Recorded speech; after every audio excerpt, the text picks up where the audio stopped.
आज संस्कृत व्याकरण की कक्षा में आपका पुनः स्वागत है।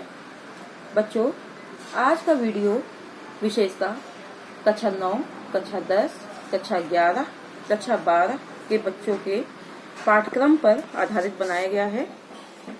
संस्कृत विषय के अंतर्गत आपके पाठ्यक्रम में एक इकाई है शब्द रूप। शब्द रूप क्या है, शब्द किसे कहते हैं, शब्द रूप से क्या तात्पर्य है, शब्द रूप की पहचान कैसे की जाएगी, इसी विषय पर आधारित यही आपका आज का वीडियो है।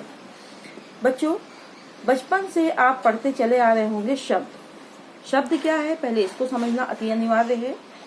कहते हैं कि वर्णों की सार्थक इकाई, वर्ण मैं पिछले वीडियो में आप सबको बता चुकी हूँ। वर्ण का मतलब होता है अक्षर।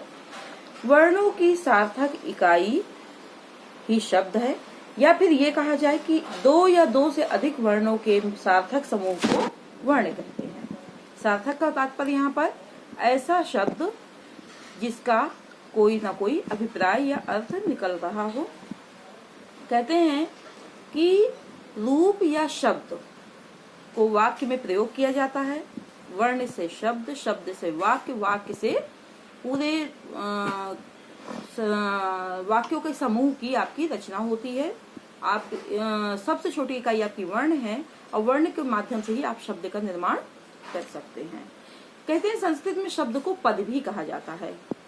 ठीक है, पहले बताया जा चुका है कि शब्द को संस्कृत में पद कहते हैं। उसके लिए सूत्र भी हैं वैयाकरण के, लेकिन इन सूत्र का बहुत ज्यादा यहाँ पर बताना मतलब नहीं होगा, क्योंकि आपके पाठ्यक्रम में इन सूत्रों का प्रयोग नहीं किया गया। लेकिन फिर भी मैं शॉर्ट में आपको बता दूंगी कि सुप्तिगंतम पदम, सुप्तिगंतम पदम यानी कि जहाँ पर सुबंत प्रत्यय जिस शब्द में लग करके बना हो और तिगंत प्रत्यय, वही आपके पद हैं।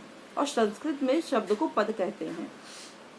कहते हैं कि दो प्रकार के शब्द होते हैं, एक सार्थक शब्द होता है और एक निरर्थक शब्द होता है। सार्थक जिसका अर्थ समान रूप से अर्थपूर्ण हो, और निरर्थक जिसका अर्थ अर्थविहीन हो।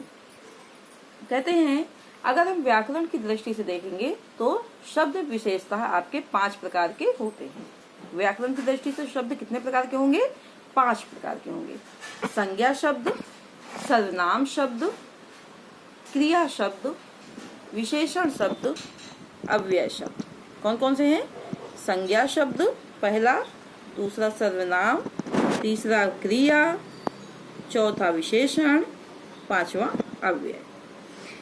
इन्हीं पर आधारित आपके रूप बनते हैं। और अगर हम उत्पत्ति के आधार पर शब्द देखते हैं तो आपके 4 प्रकार के शब्द होते हैं।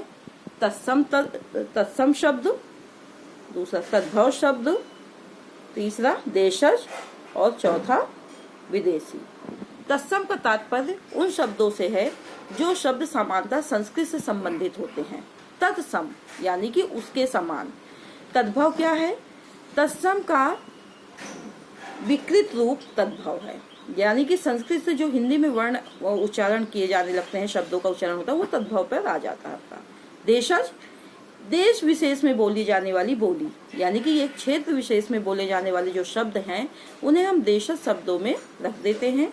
विदेशी दूसरे देशों से आए हुए जो शब्द हैं उन्हें हम विदेशी शब्द कहते हैं। कहते हैं बच्चों, कहते हैं कि संस्कृत में जो रूप होते हैं वे विशेषतः संज्ञा और सर्वनाम, यही आपके पाठ्यक्रम में है कि संज्ञा शब्दों के रूप और सर्वनाम शब्दों के रूप। इन्हीं पर हम विशेष रूप से आपको फोकस करेंगे कि संज्ञा के रूप आप कैसे बनाएंगे। संज्ञा की परिभाषा आप पढ़ रहे होंगे कि संज्ञा से आपका क्या तात्पर्य है, सर्वनाम से आपका क्या तात्पर्य है। तो संज्ञा यानी कि किसी व्यक्ति, वस्तु और स्थान, इनका जो रूप चलेगा उन्हें हम संज्ञा रूप कहेंगे।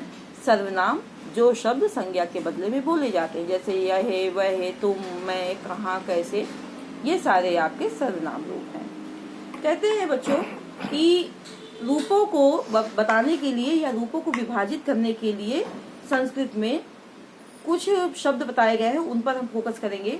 जैसे आकारांत, आकारांत रूप, आकारांत शब्द के रूप, इकारांत शब्द के रूप, उकारांत शब्द के रूप, ऋकारांत शब्द के रूप, और जो रूप होते हैं शब्द रूप, वो तीनों लिंगों में भिन्न भिन्न प्रकार से किए जाते हैं। पुल्लिंग के अलग चलेंगे, स्त्रीलिंग के अलग चलेंगे और नपुंसक लिंग के अलग चलेंगे। इसके साथ साथ यह भी देखा जाता है कि जो संस्कृत शब्द है या मूल रूप को प्रकृति या प्रातिपदिक भी कहा जाता है। संबंध स्थापन को जोड़ने वाले ये तत्व हैं, और जो संबंध स्थापन को जोड़ते हैं तत्व, उनको हम प्रत्यय भी कहते हैं। प्रत्यय का भी मैं वीडियो आगे बनाऊंगी, जिस क्लास के पाठ्यक्रम में होगा उस क्लास में उसको हम डालेंगे, वो व्हाट्सएप के माध्यम से या लिंक पे जाकर के उसको देख सकते हैं। महाभाष्कर पतंजलि कहते हैं कि वाक्य में ना तो केवल प्रकृति होता है और ना ही प्रत्यय होता है, बल्कि दोनों का योग मिलाकर के, प्रकृति और प्रत्यय का योग मिलाकर के ही वाक्य की या शब्द की रचना की जाते हैं। संस्कृत में वो कहते भी हैं कि ना अपि केवला प्रकृति प्रत्यय उक्त्वा ना अपि केवला प्रत्यय। प्रकृति और प्रत्यय के दोनों के मिलने से जो शब्द बनता है उसी को हम पद और उसी को ही हम रूप कहते हैं। अगर हम एक उदाहरण देख लेते हैं कि वृक्षात् पत्राणि पतन्ति, एक उदाहरण है।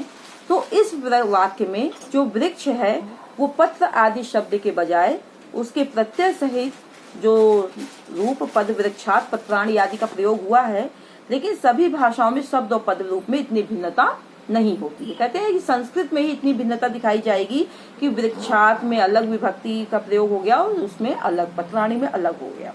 कहते हैं संस्कृत में करीब 2400 शब्द ऐसे हैं जिनके रूप हमें याद करना आवश्यक हो जाता है, लेकिन 2400 शब्दों का रूप याद करना अति कठिन काम है, और बहुत ही कम विद्वज्जन ऐसे हैं जिन्हें पूरे 2400 शब्दों का रूप कंठस्थ हो। तो उसको कैसे आप समझेंगे, कैसे उसका आप प्रयोग करेंगे, उसको समझने के लिए ही ये जो अकारांत, इकारांत, उकारांत, ऋकारांत बनाए गए हैं, उसी की आसानी के लिए बनाए गए हैं। कहते हैं कि अकारांत का तात्पर्य ये होता है, अब थोड़ा सा मैं लिख के दिखाऊंगी आप लोगों को। अकारांत का तात्पर्य ये है कि जिसके अंत में आ हो। वर्ण विभाजन शब्दों से किया ही गया था। जैसे मान लीजिए हम राम शब्द है, कॉमन शब्द है ये बहुत। राम का अगर हम वर्ण विभाजन करते हैं शब्द का, तो रा प्लस आ प्लस म प्लस आ। मैं बता चुकी हूँ कि जो वर्ण होते हैं हमेशा स्वर की सहायता से ही बोले जाते हैं, बिना स्वर के इनका कोई भी अस्तित्व नहीं होता। तो रा में बड़ा मिला इसलिए रा, माँ में छोटा मिला इसका मतलब छोटा माँ। और जब हमने इनको अकारांत कहेंगे क्योंकि अंत में इसके आ है। ऐसे जितने भी पुल्लिंग शब्द आप तोड़ के देख लेंगे, जैसे बालक, बालक को तोड़ के देखते हैं, ब प्लस आ प्लस ल प्लस आ प्लस का प्लस आ, ये इसके भी अंत में आ है। यानी कि कहने का मेरा तात्पर्य ये है कि जितने भी ऐसे पुल्लिंग जाति के शब्द, पुल्लिंग शब्द आप समझ रहे होंगे, आपने हिंदी में भी पढ़ा होगा, ऐसे शब्द जो हमें पुरुष जाति का बोध करा दे। तो ऐसे जितने भी संस्कृत में शब्द है जो पुल्लिंग जाति का हमको बोध करा रहे हो और अंत में अकारांत हो, उन्हें हम अकारांत के अंतर्गत रख देंगे। और सबसे आसान तरीका ये कि अगर आप इनमें से किसी एक का रूप याद कर लेंगे या समझ लेंगे, तो जितने भी अकारांत पुल्लिंग शब्द होंगे उनका रूप आप स्वतः अपनी समझ से बना सकते हैं। इकारांत, इकारांत देख लेते हैं। इकारांत का मतलब जिसके अंत में ई हो, यानी कि हरि।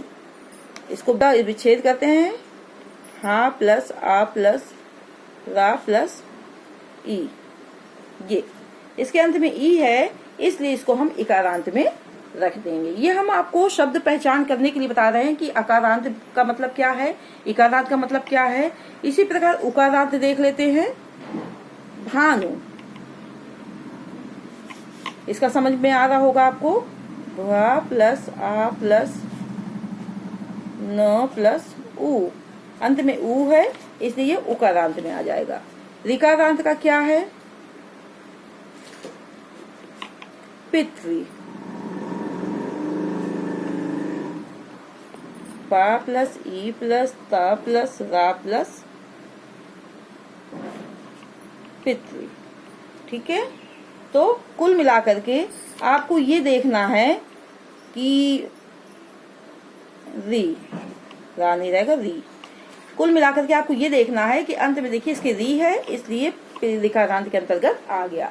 इसी प्रकार से मिलते जुलते जितने भी शब्द हैं उनकी आप एक श्रेणी बना लें कि अकारांत के आपके पास कितने शब्द हैं, इकारांत के कितने हैं, उकारांत के कितने हैं और ऋकारांत के कितने हैं। हर अंत का या हर अकारांत, जैसे अकारांत का आप एक रूप भी याद कर लेंगे तो जितने रूप हैं आप आसानी से उनको बना सकते हैं। रूप याद करने का क्या तरीका है, कैसे आप आसानी से उसको बना सकते हैं, इसको मैं अगले वीडियो में आपसे शेयर करूंगी। बच्चों, मैं डॉक्टर वंदना मिश्रा, प्रवक्ता संस्कृत, राजकीय बालिका इंटर कॉलेज कटरा प्रयागराज, आपके लिए आज ये वीडियो लेके आई थी कि आप कैसे अकारांत, इकारांत, उकारांत को समझें। शब्द किसे कहते हैं, शब्द का क्या तात्पर्य है, कितने शब्द हैं जिनका हमको रूप याद करना अति अनिवार्य है संस्कृत व्याकरण की दृष्टि से। आज का वीडियो आपके लिए लाभप्रद होगा। धन्यवाद।